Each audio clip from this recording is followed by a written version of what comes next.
12 diz assim: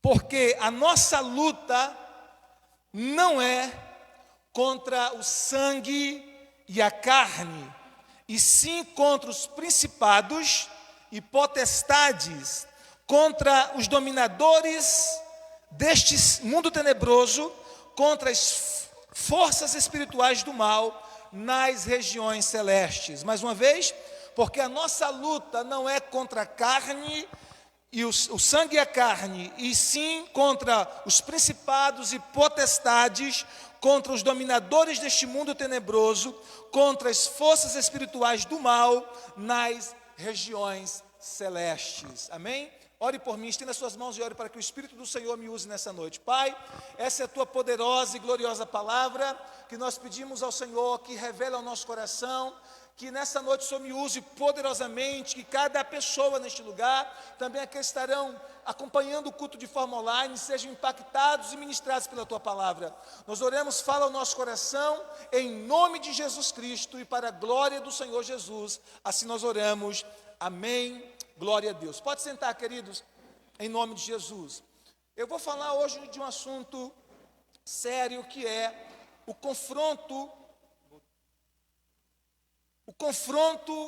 com o reino das trevas, né? Confrontando e vencendo o reino das trevas. Diga comigo, confrontando, mais alto, diga confrontando, mais alto, gente.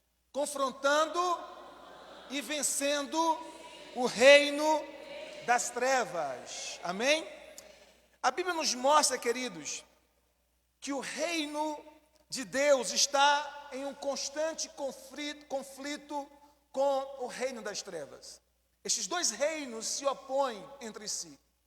E desde que Deus criou o homem, o ser humano, lá no iniciozinho da criação, lá no livro de Gênesis, que a gente já vê esse primeiro conflito cósmico entre o reino das trevas e o reino do inimigo, o reino das trevas e o reino de Deus. A gente já vê isso quando o nosso adversário, ele ataca a criação de Deus, ataca aquele primeiro casal com engano, com tentação, com sedução, e os leva a desobedecer a Deus, e os leva a pecar contra Deus. E ali Deus, a partir do capítulo 3, verso 15, Deus levantou uma palavra, Deus deu uma palavra, uma profecia. Ele diz: olha, você, na semente da mulher nascerá você lhe ferirá o calcanhar, ele falando para a serpente, mas ele vai esmagar a tua cabeça. E a gente vê em toda a Bíblia esse conflito. A gente vê em toda a Bíblia que existem dois reinos interessados em conquistar o coração do ser humano. Dois reinos que estão interessados em conquistar o coração humano: o reino de Deus e o reino das trevas. O reino de Deus quer conquistar o coração do ser humano para quê? Para abençoar, salvar, libertar, transformar, fazer com que o ser humano viva uma vida abençoada dentro da vontade de Deus, dentro do propósito de Deus. E o reino das trevas quer conquistar o coração humano para quê? Para destruir, para trazer destruição, engano, morte. E aí a gente vê esse conflito cósmico em todas as Sagradas Escrituras, mas não só nas Sagradas Escrituras, a gente vê no nosso dia a dia. A gente vê quando a gente olha a realidade à nossa volta, a gente vê quando a gente olha e vê as coisas que acontecem, que estão acontecendo. A gente vê esse conflito, essa realidade de conflito, de batalha, de guerra espiritual do reino das trevas contra o reino de Deus e vice-versa. Jesus disse em João capítulo 10, versículo 10, que o ladrão aqui é uma referência a Satanás. O ladrão vem senão para matar, roubar e destruir. Esse é o propósito do inimigo. Mas Jesus disse, mas eu vim para que tenham vida e a tenham com abundância. Então olha, como eu disse, assim como o reino das trevas está interessado em matar, roubar e destruir o ser humano, o reino de Deus, através de Jesus Cristo, está interessado em produzir vida abundante, vida eterna, vida de qualidade no ser humano. Então, que eles não pensem você que nós estamos neutros nessa guerra espiritual. Não pense você que nós estamos neutros nessa batalha espiritual. Todos nós estamos envolvidos em uma batalha espiritual, quer nós tenhamos consciência disso ou não, quer nós sejamos crentes ou não, nós estamos envolvidos numa batalha espiritual. Agora, quando você tem consciência e está preparado para isso, é muito melhor, é muito mais fácil para você vencer essas guerras espirituais. A gente vê, por exemplo, que tanto na vida de Jesus, como no seu ministério público, o Senhor Jesus enfrentou e confrontou de forma direta o império das trevas, desde o nascimento de Jesus. Por exemplo, a Bíblia nos fala, em Mateus capítulo 2, versículo 16, de um ataque do diabo contra a vida de Jesus ainda criança. Jesus ainda era um bebê. Ele tinha aproximadamente 2 anos de idade, 2 anos de nascido aproximadamente. Ele ainda era um bebê.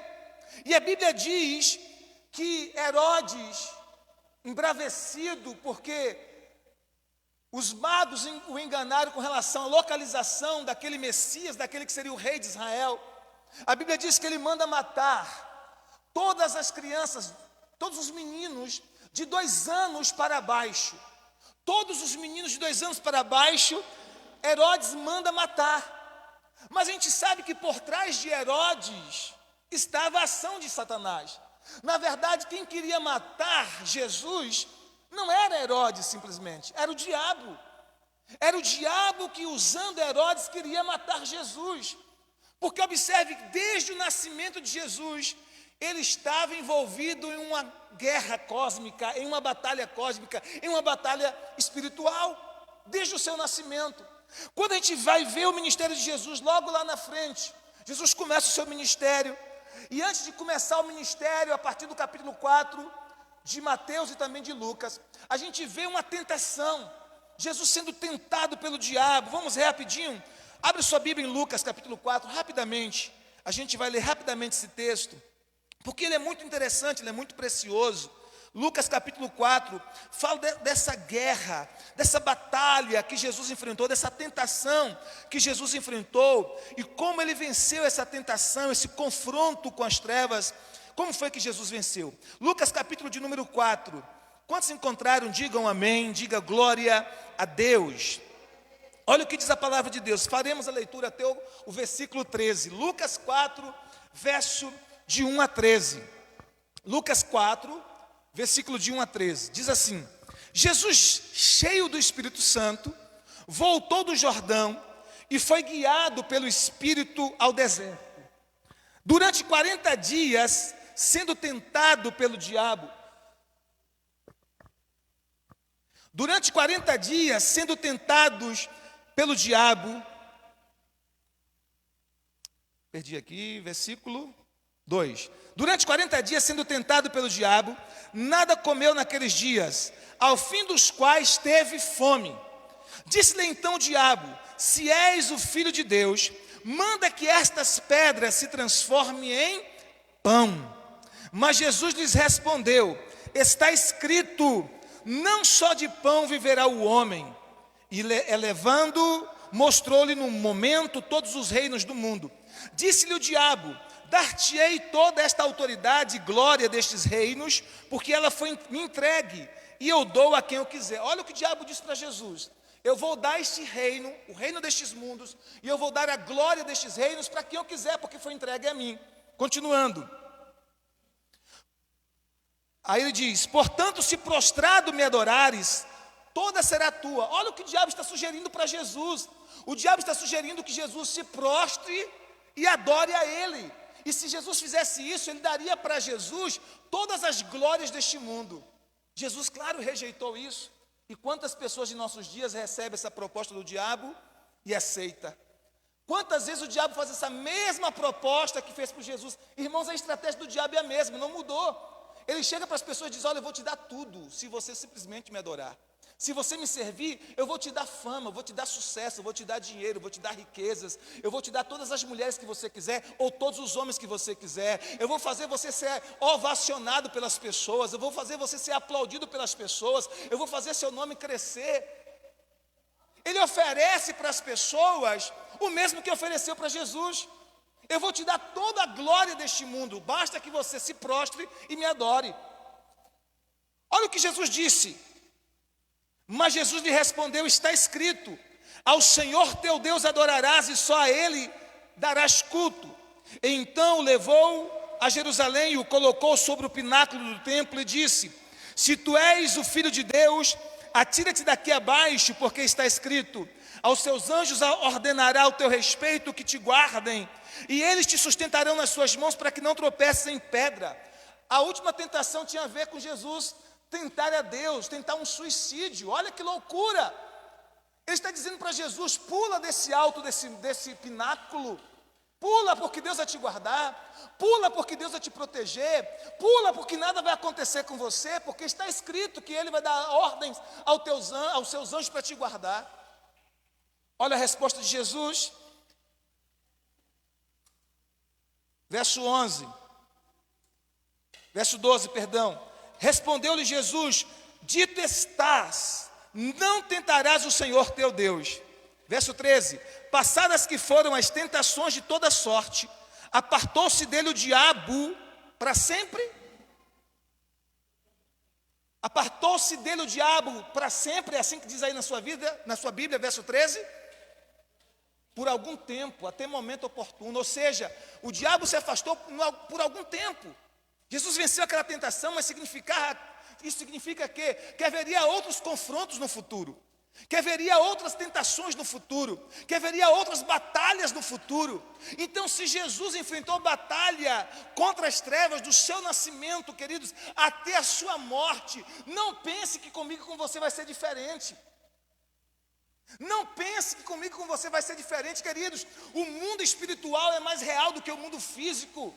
Você pode não ver, alguns não veem, você pode não perceber, mas o mundo espiritual é mais real do que o mundo físico. Há uma batalha espiritual contra você, há uma batalha espiritual contra a sua casa, há uma batalha espiritual contra a sua família, há uma batalha espiritual do reino das trevas tentando conquistar o seu coração.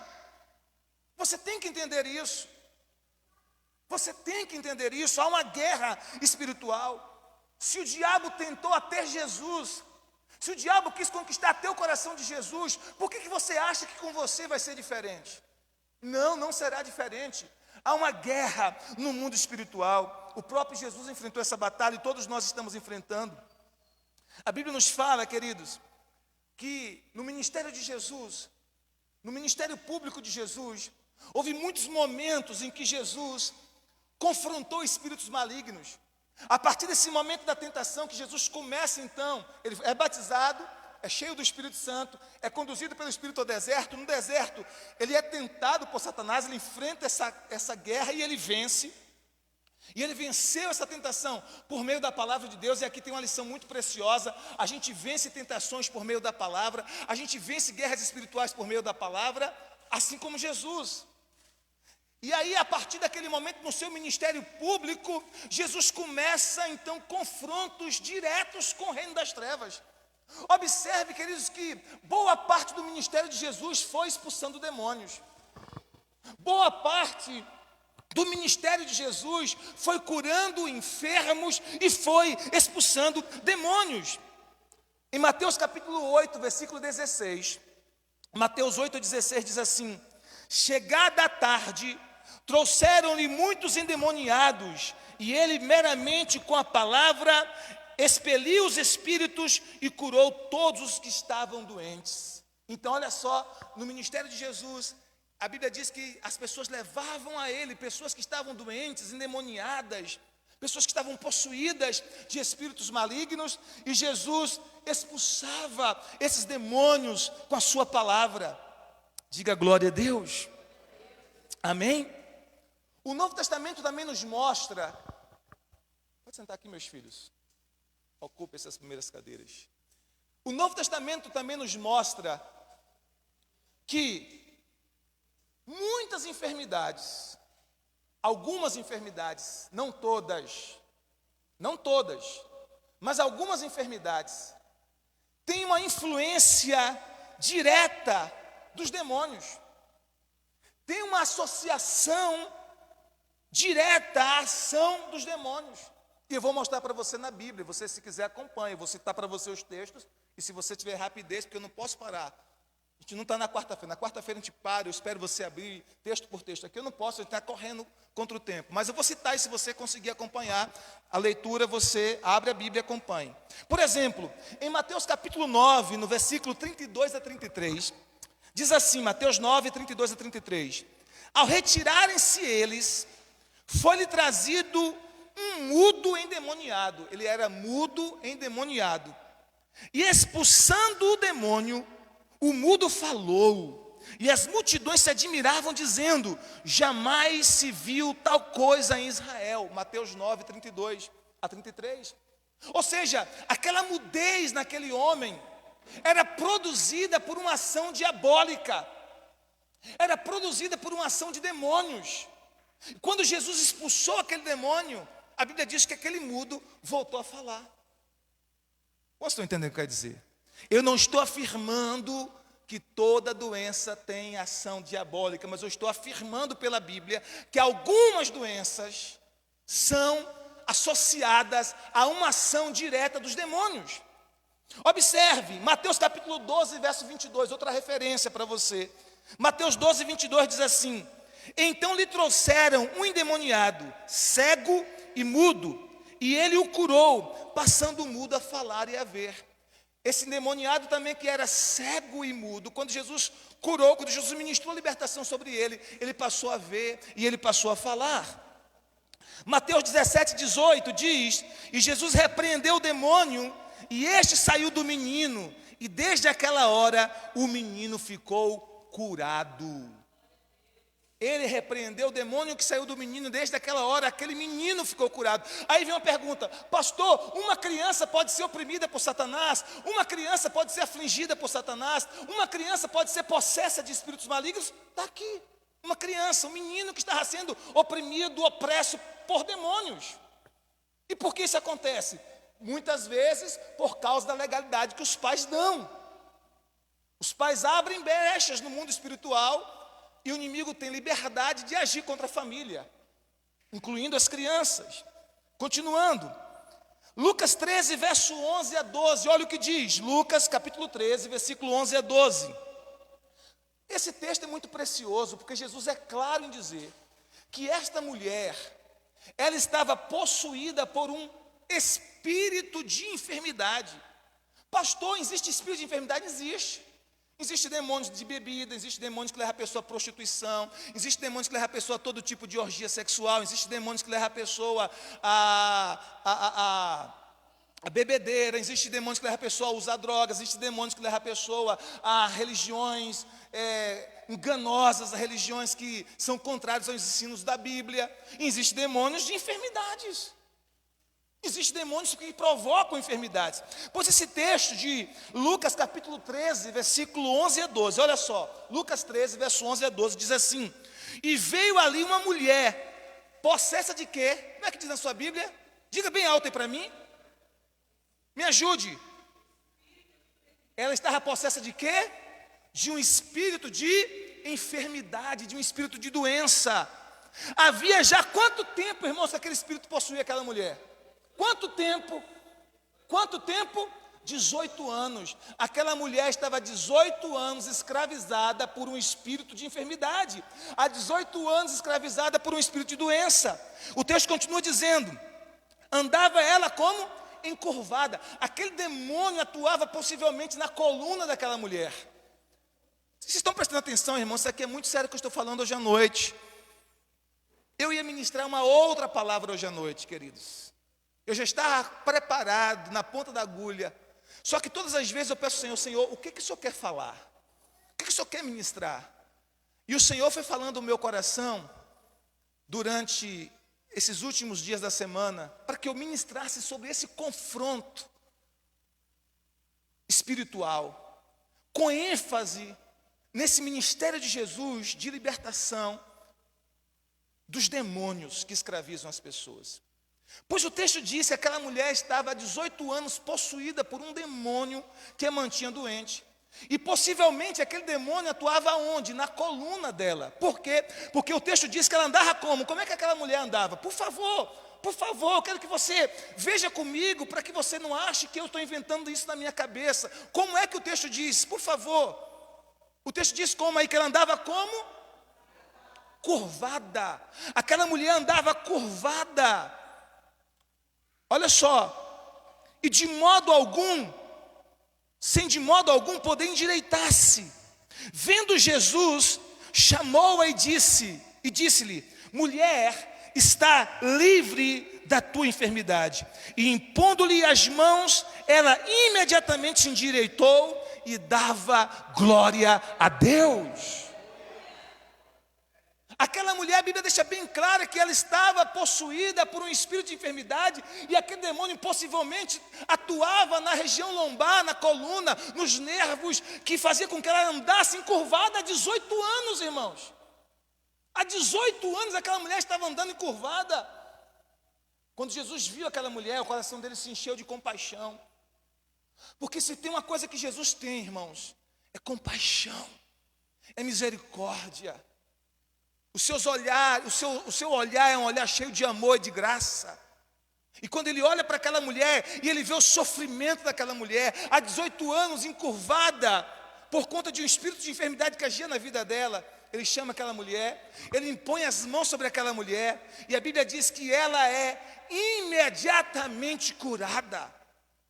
Diga glória a Deus, diga aleluia.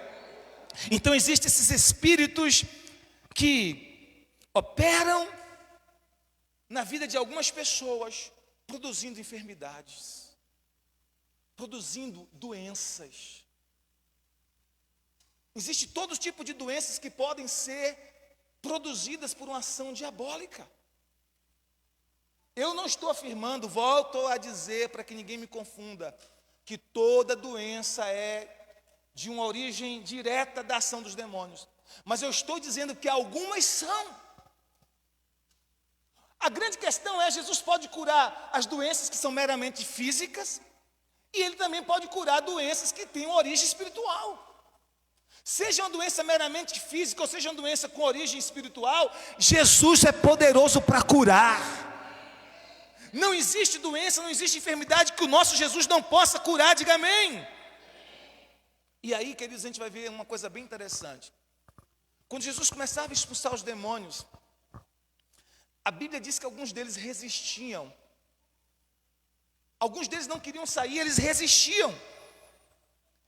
E nessa resistência de sair das pessoas, alguns, ao saírem, tinham reações estranhas, reações esquisitas, a gente vai ver isso. Olha que interessante, queridos. O diabo, os demônios, são espíritos que querem atuar em territórios. Eles não querem deixar territórios. Lembra, por exemplo, quando lá em Marcos capítulo 11,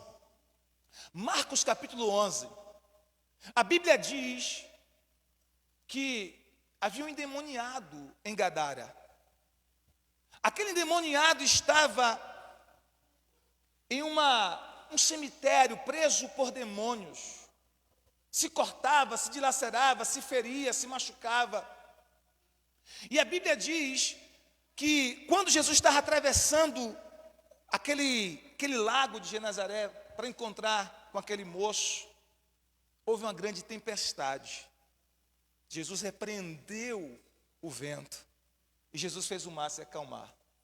E a gente vai perceber nesse texto que aquela tempestade não era uma tempestade comum, mas que as ações dos demônios agitaram as forças da natureza para virar o barco que Jesus, para afundar o barco que Jesus estava, porque os demônios sabiam que quando Jesus chegasse ali em Gadara, aquele homem que estava possesso de demônios seria liberto. Então você vê, por exemplo, capítulo 4 de Marcos, finalzinho do capítulo 4 uma tempestade horrível que vem contra Jesus e seus discípulos. Quando Jesus chega no capítulo 5, que encontra aquele moço possesso de demônios. E a Bíblia diz que havia pelo menos uma legião naquele moço. Uma legião de demônios. Pelo menos 2.000 que estavam oprimindo aquele moço. E aqueles demônios não queriam sair. Mas quando eles viram que não tinha um jeito, que eles teriam que sair, olha o que eles pedem a Jesus: não nos mande voltar para o abismo, permita-nos entrar aonde? Quem se lembra? Nos porcos. Permita-nos entrar nos porcos. E ele sai do homem e entra nos porcos. Irmãos, escute o que eu estou te falando aqui. Nem o diabo gosta da casa dele, meu irmão. Tem muita gente querendo ir para lá. Nem o diabo gosta da casa dele. Ele preferia entrar no porco do que voltar para o abismo. Você pode conferir Marcos capítulo 5. Ele diz para Jesus: Senhor, se nos expulsas, não nos mande para o abismo, permita-nos entrar nos porcos. Eles preferiam entrar nos porcos do que ir para o inferno. Porque nem eles gostam de ir lá. Quantos estão entendendo o que eu quero dizer? Será que o lugar é terrível? Nem eles querem estar lá. Eles resistem em sair. Mas não tem jeito. Quando Jesus chega, eles têm que sair. Quando Jesus chega, eles têm que sair.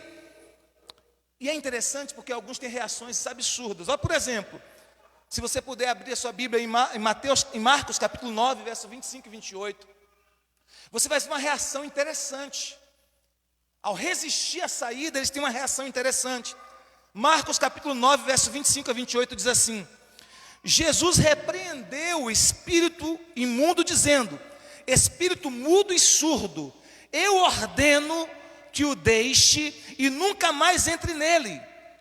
Olha o que o espírito fez antes de sair. O que o espírito fez? Gente, por favor. Fez o quê? Ele gritou. O texto diz: o espírito gritou e, agitando-o violentamente, saiu. Ele saiu. Mas antes de sair, ele deu um grito ensurdecedor.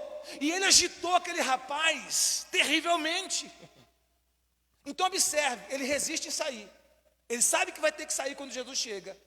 Mas muitas vezes, antes de sair, ele provoca algumas reações no corpo da pessoa. No caso desse rapaz, ele gritou violentamente, agitou o menino antes de sair. E aí o texto diz mais: o menino ficou como morto, ao ponto de muitos dizerem: ele morreu. Mas Jesus tomou-o pela mão e o levantou, e ele ficou de pé. Olha que tremendo isso. O texto diz que aquele menino caiu, e ele ficou ali como morto. As pessoas olhavam e diziam assim: esse menino morreu, está morto, morreu. Aí Jesus foi lá com toda a paciência, pegou aquele menino pela mão, levantou, e ele ficou bem. Diga glória a Deus. Vou te mostrar um outro texto, Marcos capítulo 1, versículo 25 e 26. Marcos capítulo 1, versículo 25 e 26. Queridos, nós estamos em uma guerra espiritual. Ou você se atenta para isso, ou você vai ser flechado pelo inimigo. Todo mundo está numa batalha, quer você tenha consciência, quer não. A grande questão é que se você tiver consciência, fica mais fácil você vencer a batalha. Porque se você não tiver consciência disso, você vai ficar distraído no campo de batalha e o inimigo vai te acertar, vai te flechar ou flechar alguém da sua família. Então olha, eu estou trazendo essa palavra para trazer um alerta para você que nós estamos numa batalha. Não é para ninguém ficar apavorado nem com medo, porque Jesus já nos deu as armas para vencermos essa guerra. Amém? Olha o que ele diz, Marcos capítulo 1, versículo 25 e 26. Jesus repreendeu, dizendo: cala-te e sai deste homem. Então o espírito imundo fez o quê? Agitando-o violentamente e bradando em alta voz, saiu dele. A mesma coisa que aconteceu no outro texto. Antes de sair, o texto diz que o diabo fez o quê? Os demônios fizeram o quê? Agitaram aquele homem violentamente. Aquele homem teve um excesso de fúria, de violência, e se agitou violentamente. E gritou violentamente antes de sair.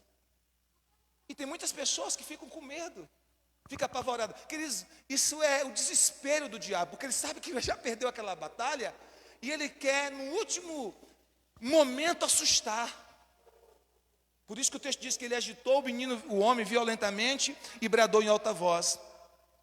Agora, talvez você diz assim, pastor, mas somente Jesus expulsava demônios. Somente Jesus expulsou demônios. Isso não acontece mais nos nossos dias. Olha o que a Bíblia diz, queridos. A Bíblia diz que Jesus, deu autoridade a todo crente para expulsar os demônios. Todo crente em Jesus, todo aquele que crê em Jesus tem autoridade para expulsar os demônios. A Bíblia diz em Lucas capítulo 10, versículo 19: eis que vos dou poder para pisar em serpentes e escorpiões e sobre todo o poder do inimigo, e nada absolutamente vos causará dano algum. Eis que vos dou poder para pisar em serpentes e escorpiões e sobre todo o poder do inimigo, e nada absolutamente vos causará dano algum. Ele deu a cada crente poder e autoridade para pisar no inimigo. Ele diz mais, Marcos capítulo 16, verso 17. Marcos 16, verso 17 diz assim, olha o que diz a palavra. Jesus disse: estes sinais seguirão aos que creem. Seguirão quem? Os crentes. Em meu nome falarão novas línguas. Em meu nome expulsarão os demônios. Para todo crente, para todo aquele que crê. Todo aquele que crê pode expulsar os demônios no nome de Jesus. E estes sinais, quais sinais?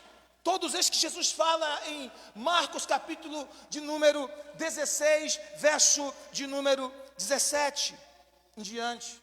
E estes sinais seguirão os que creem. É para quem crê, irmãos. É para o crente. Pode ser uma criança. Eu já falei para vocês de uma criança que nós levamos em Piauí. O nome desta criança, na época, era André Rodrigo, e hoje ele já é um homem adulto. Isso tem mais de 20 anos. E na época ele tinha 6 anos. E quando aquele menino começava a pregar, e quando ele começava a orar, chamava as pessoas à frente para orar, quando ele começava a orar, pessoas que estavam oprimidas pelos demônios começavam a manifestar com os demônios. Na frente, assim, uma fileira de gente manifestando com os demônios. Quando ele orava pelos enfermos, os enfermos eram curados. E quando ele começava a repreender os demônios, um menino de 6 anos, não tinha 7, nem 8, nem 10, tinha 6 anos na época. Ele começava a olhar para aquelas pessoas demoniadas e ordenava que aqueles demônios saíssem. Saia em nome de Jesus, e os demônios iam saindo um a um. Ninguém me contou isso, irmãos. Eu vi com os meus olhos. Então não é para adultos ou adolescentes apenas. Não é para crentes veteranos apenas. É para quem crê. Se uma criança crê que esses sinais são para ela, se uma criança crê que este poder de Deus também é para ela, ela pode operar nos sinais de Deus tanto quanto um adulto que crê. Estes sinais vão seguir os que creem. Em meu nome vão expulsar os demônios, vão falar novas línguas. Quem é? Quem crê. Vão impor as mãos sobre os enfermos e eles serão curados. Diga-me se você está entendendo. Olha o que o texto diz mais. Marcos capítulo 6, versículo 7, 12 e 13. Perdão, Marcos 3, 14 e 15, diz assim: então designou 12 para estarem com ele e para os enviar a pregar e a exercer a autoridade de expulsar demônios. Jesus deu essa autoridade aos seus discípulos. Agora Marcos capítulo 6, versículo 7, 12 e 13, diz assim: chamou Jesus os 12 e passou a enviá-los de 2 em 2, dando-lhes autoridade sobre os espíritos imundos. Então, saindo eles, pregava ao povo que se arrependesse, expulsavam muitos demônios e curava muitas enfermidades, muitos enfermos, ungindo-os com óleo. Não foi só não foi só Jesus. Ele enviou seus discípulos, ele enviou seus apóstolos. E ele diz mais que não é só para os apóstolos, é para todo que crê. E estes apóstolos aqui, eles iam, pregavam as pessoas que se arrependessem dos seus pecados.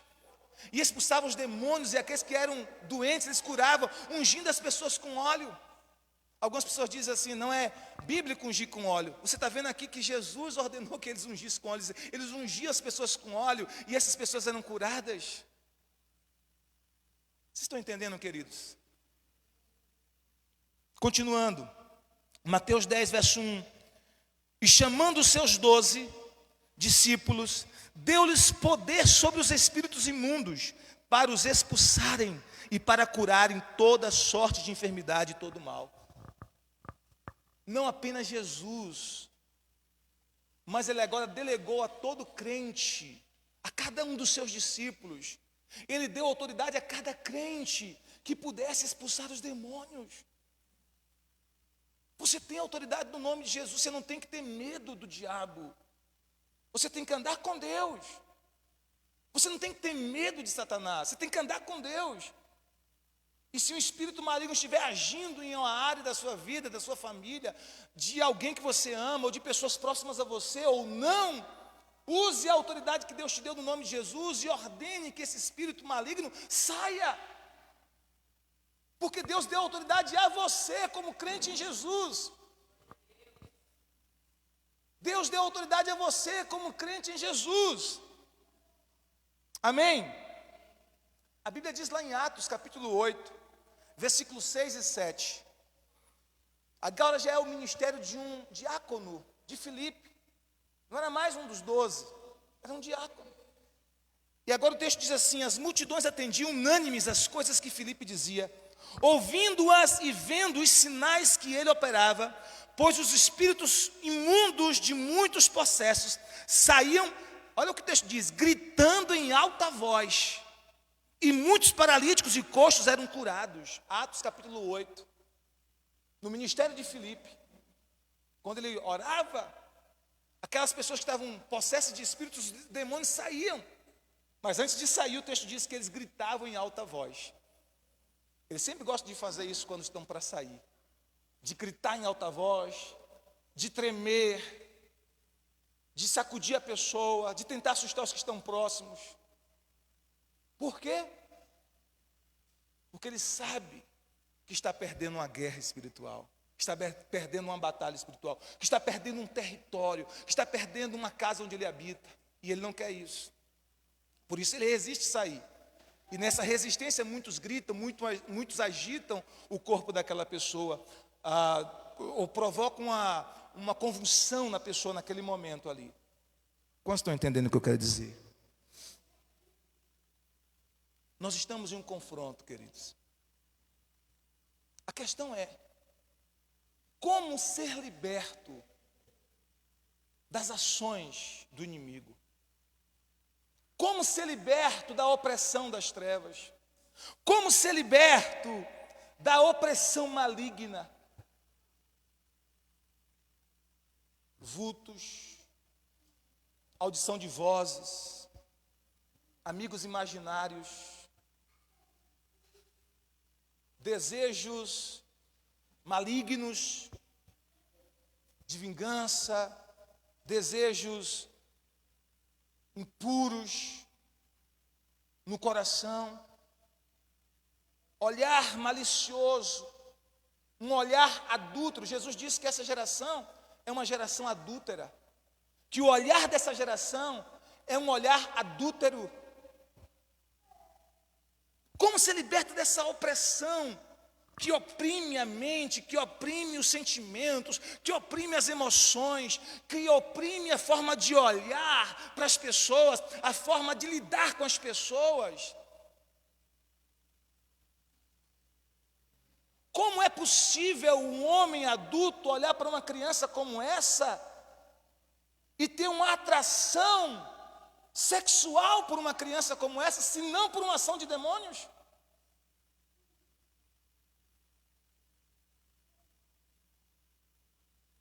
Como é possível um homem adulto olhar para uma criança, menino ou menina, e ter um desejo por aquela criança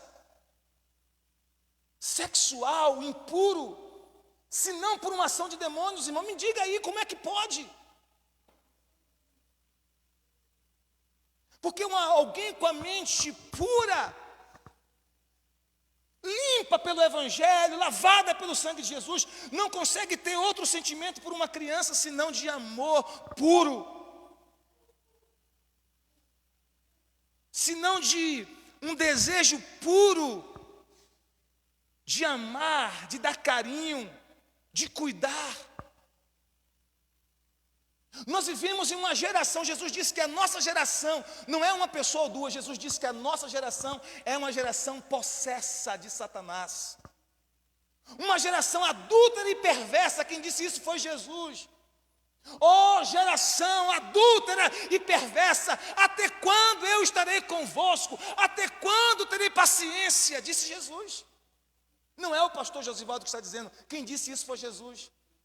Nós vivemos em uma geração perversa, uma geração adúltera, uma geração que tem se aberto para a opressão do diabo, uma geração que tem acessado tantas coisas malignas, macabras.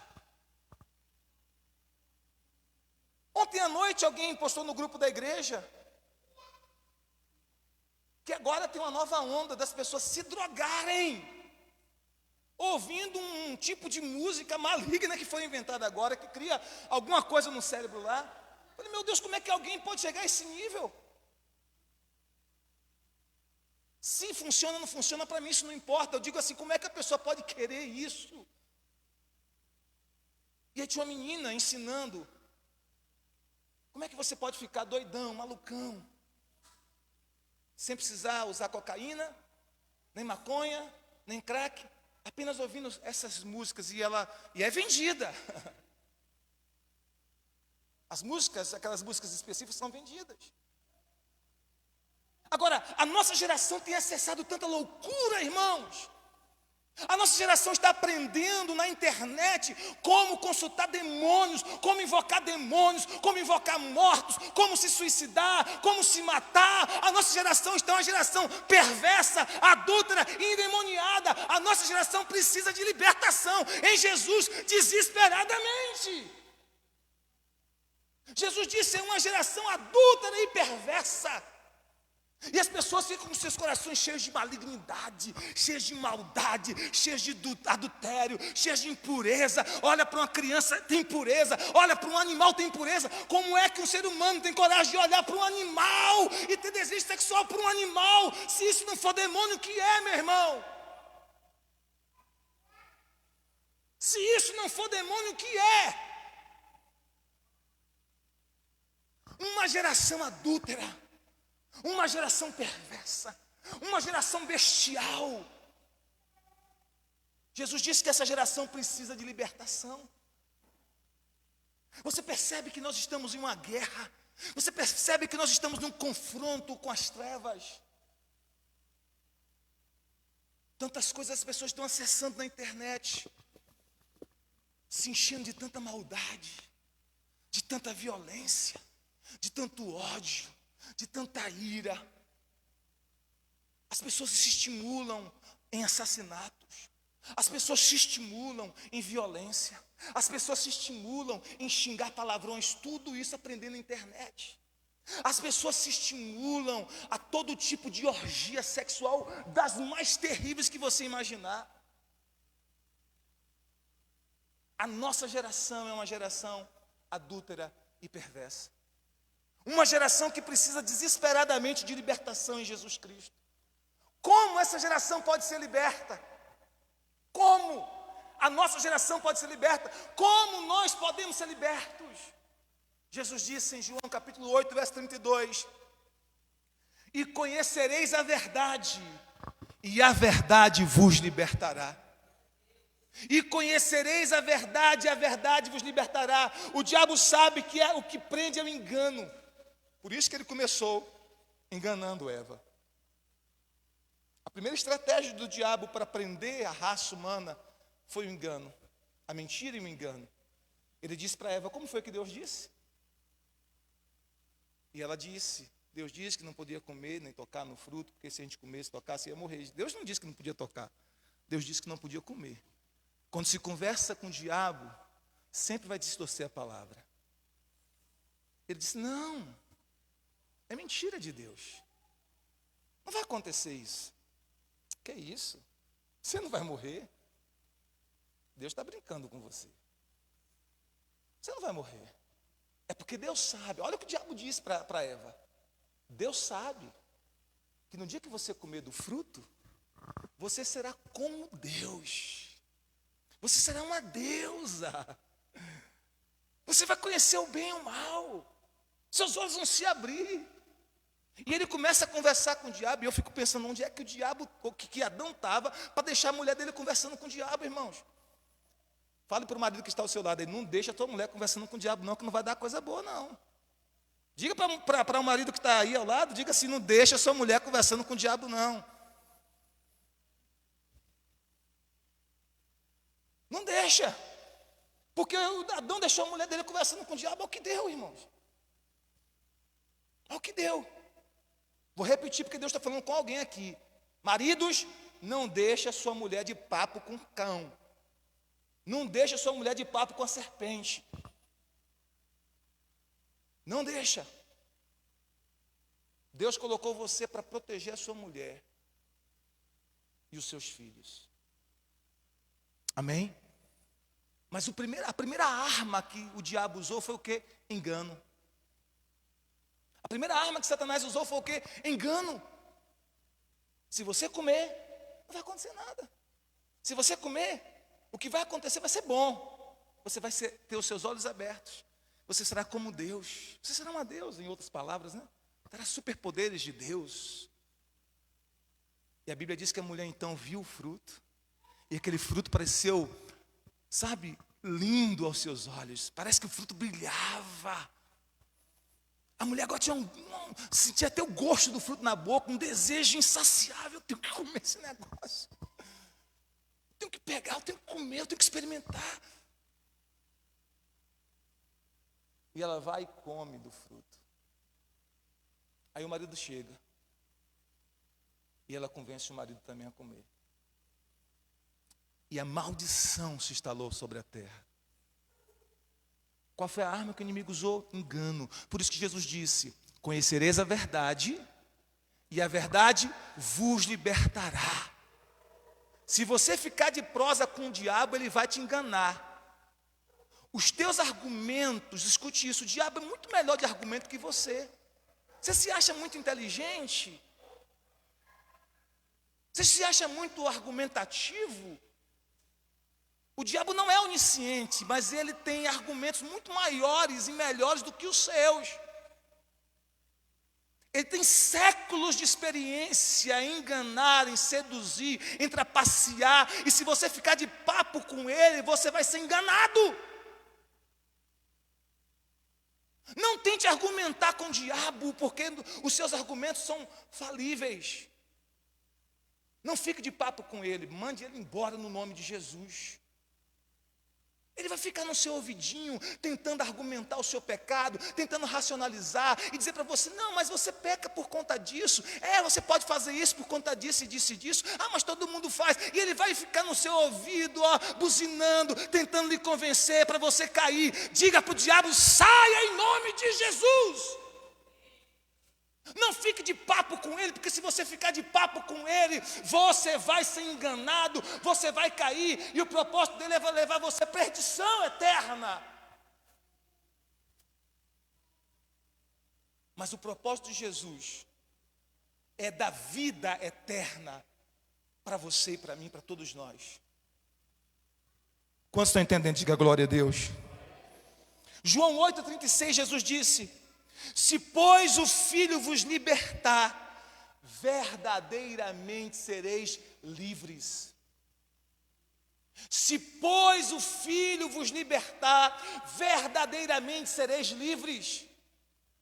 Como é que eu sou liberto? Como é que eu experimento libertação daquilo que está me aprisionando, de opressões malignas, por meio de Cristo Jesus? Não existe outro meio, irmãos. Não tem simpatia, não tem reza, não tem falsa religião. É por meio de Cristo Jesus. É só Ele. É tendo um encontro com Jesus. É recebendo Jesus Cristo como Senhor e Salvador de nossas vidas. É andando com Jesus. É assim que nós experimentamos libertação. Agora, como é que eu preservo essa libertação? Porque é possível expulsar demônios de uma pessoa, aquela pessoa ficar livre daqueles demônios por um tempo, e aqueles demônios voltarem, sim ou não? Sim ou não? Sim. A Bíblia nos mostra isso. Tem pessoas que, por uma ordem direta de Jesus, os demônios saíram. Mas depois de um tempo, esses demônios voltaram. E por que voltaram? Vou te mostrar na Bíblia. Por que voltaram? Por que voltaram? Porque observe, lembra que quando eu falei da tentação de Jesus, lá em Lucas capítulo 4, verso de 1 a 13, o verso 13 de Lucas 4, 13, o verso 13 diz que os demônios, que o diabo deixou Jesus por um tempo, até um tempo oportuno. Ou seja, quando ele teve uma outra oportunidade de tentar Jesus, ele tentou de novo. Só que a gente vai ler lá no livro de Hebreus, que Jesus venceu todas as tentações. Diz que ele foi tentado em todas as coisas, mas não pecou.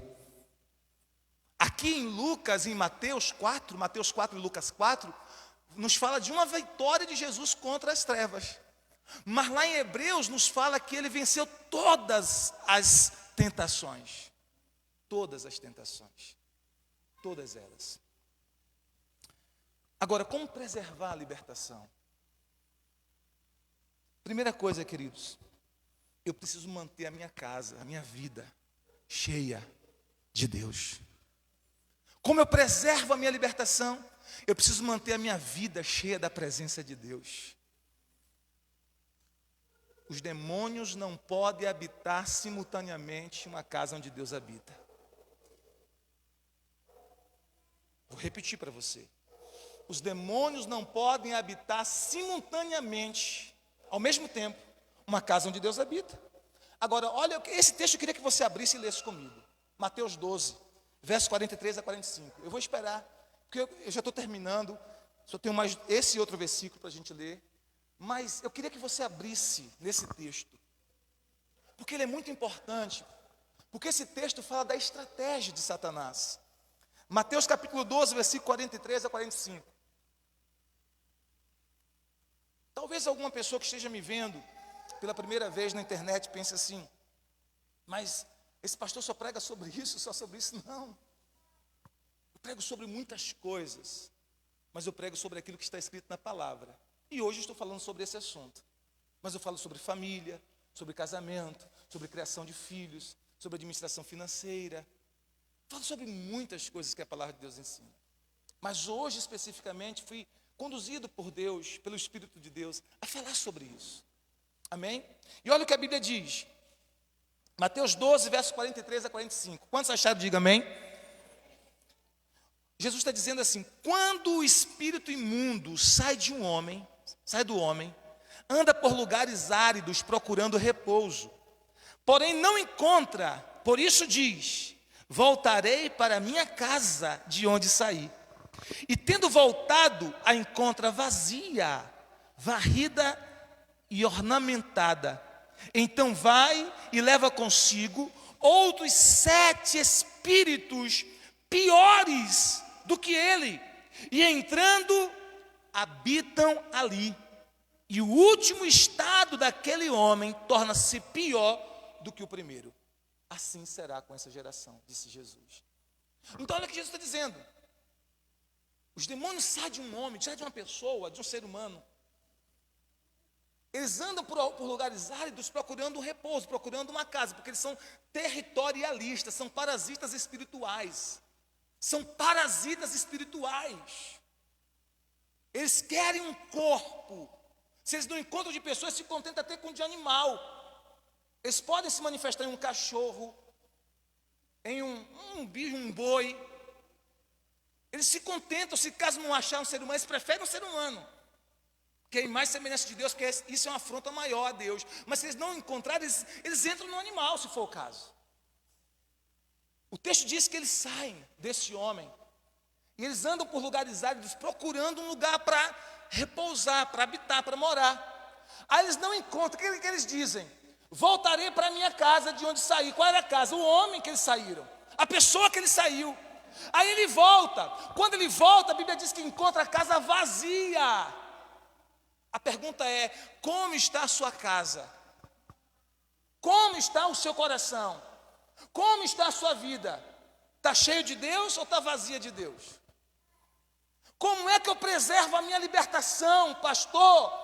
Mantendo a minha casa cheia de Deus, mantendo a minha vida cheia da presença de Deus, mantendo o meu coração cheio da presença de Deus.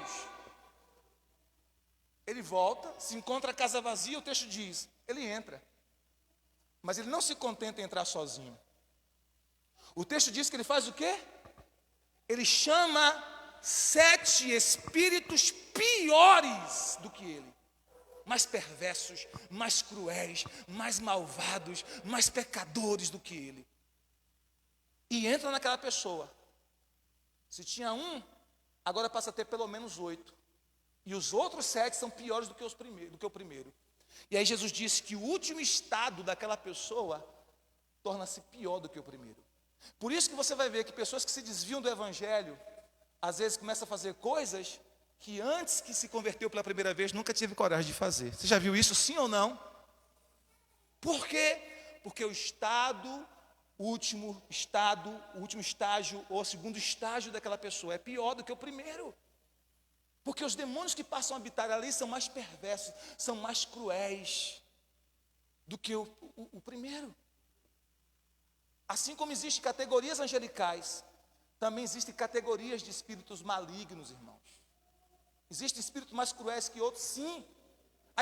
Há espíritos malignos tão cruéis que a Bíblia diz que eles estão agora algemados, aprisionados, que eles só serão liberados no período da grande tribulação. Você sabia disso? Quem sabia disso? Quem sabia disso que eu estou falando? Que existem demônios tão cruéis e tão perversos que agora eles estão presos em cadeias e que só serão liberados na grande tribulação. Por causa do grau de malignidade e perversidade. Agora, como é que eu mantenho a libertação? Como é que eu mantenho a minha vida livre? Eu preciso manter a minha casa cheia de Deus. Olha para o irmão que está ao seu lado e fale com carinho e amor. Mantenha a sua vida cheia de Deus. Diga aí com amor e respeito para o seu irmão. Diga, mantenha a sua vida cheia de Deus. Mantenha a sua vida cheia da presença de Deus. E por último, como é que eu mantenho a minha libertação? Como é que eu preservo a minha libertação? Vivendo uma vida de obediência a Deus. Vivendo uma vida de submissão a Deus. Tiago disse em Tiago 4,7: sujeitai-vos, portanto, a Deus, resisti ao diabo e ele fugirá de vós. Tiago 4,7. Sujeitai-vos a Deus. Tem gente que quer resistir o diabo primeiro. Não, primeiro você se sujeita a Deus. Primeiro você obedece a Deus. Você obedece primeiro, depois você resiste. Porque se você tentar resistir sem obediência, você será frustrado. Lembra dos camaradas que queriam expulsar demônio no nome do Jesus que Paulo pregava? Quem se lembra disso lá em Atos? Em nome de Jesus que Paulo prega, eu vos esconjuro-vos. E aí, os demônios disseram para aqueles 7 filhos de Seva: eu conheço Paulo, conheço Jesus, mas vocês quem é? Quem são? E aí a Bíblia diz que esses demônios caíram em cima daqueles homens, bateram neles, arrancaram a roupa, porque ele saiu nu, envergonhado. Porque primeiro você se sujeita a Deus, depois você resiste ao diabo. Não é resistir o diabo sem se sujeitar a Deus. Você se sujeita primeiro. Como é que eu mantenho a minha libertação? Me sujeitando a Deus, obedecendo a Deus, obedecendo à vontade de Deus. Então o texto diz: sujeitai-vos, portanto, a Deus, resisti ao diabo e ele fugirá de vós. Eu quero profetizar, queridos, que você vai vencer as suas batalhas espirituais. Você recebe isso? Eu quero profetizar que você vai vencer as guerras espirituais que têm se levantado contra você. Eu quero declarar, pode ficar de pé que eu já vou orar por você, que você é mais do que vencedor em Cristo Jesus, nosso Senhor. Você levanta suas mãos para receber? Pastor, eu tenho que ficar com medo? De forma nenhuma. Quem habita em você é o Espírito Santo, amém? Jesus te ungiu. Jesus te ungiu, diga amém. Você é ungido do Senhor, ungida do Senhor. Você é filho de Deus, filha de Deus, você é crente em Jesus Cristo. Você tem autoridade sobre o poder do inimigo. Você vai vencer as guerras. Você vai vencer os confrontos. Você vai vencer os ataques do inimigo contra a sua família, contra o seu casamento, contra os seus filhos, contra a sua saúde. Você vai vencer essas guerras contra a sua saúde. Você vai vencer em nome de Jesus. O Senhor está liberando anjos para guerrear em teu favor. A Bíblia diz que o anjo do Senhor acampa-se ao redor daqueles que temem a Deus para os guardar e os livrar.